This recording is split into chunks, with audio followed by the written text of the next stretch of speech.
السلام علیکم ورحمۃ اللہ وبرکاتہ۔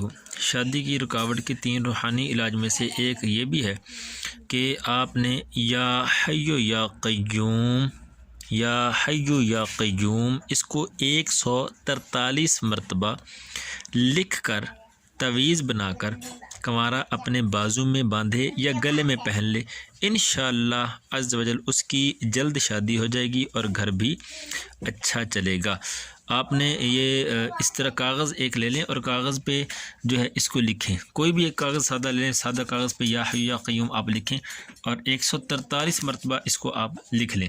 جس طرح سے یہ آپ کو نظر آ رہا ہوگا، میرے پاس ایک پکچر تیار کی ہوئی ہے، میں نے بنایا ہوا ہے، اس کو جو ہے آپ دیکھیں، یہ اس طرح سے آپ اس کو ایک صاف کاغذ کے اوپر باوضو ہو کے لکھ لیں۔ لکھنے کے بعد آپ اس کو تعویذ کی طرح سے کر لیں اور اس کے بعد آپ اس کو اپنے گلے میں بھی پہن سکتے ہیں اور بازو پہ بھی باندھ سکتے ہیں۔ اور اگر یہ آپ کو پکچر اس طرح سے چاہیے تاکہ آپ کمپیوٹر سے نکلوا سکیں، فوٹو کاپی نکلوا سکیں، تو آپ اس کو کوشش کریں خود لکھیں، ورنہ اگر مشکل ہو تو یہ آپ نیچے دیے گئے لنک پر کلک کر کے وہاں سے ڈاؤن لوڈ بھی کر سکتے ہیں، یا پھر واٹس ایپ پہ رابطہ کر کے آپ اس کو مجھ سے ڈائریکٹ لے بھی سکتے ہیں، انشاءاللہ آپ کو ملے گی۔ جزاک اللہ خیر۔ السلام علیکم ورحمۃ اللہ وبرکاتہ۔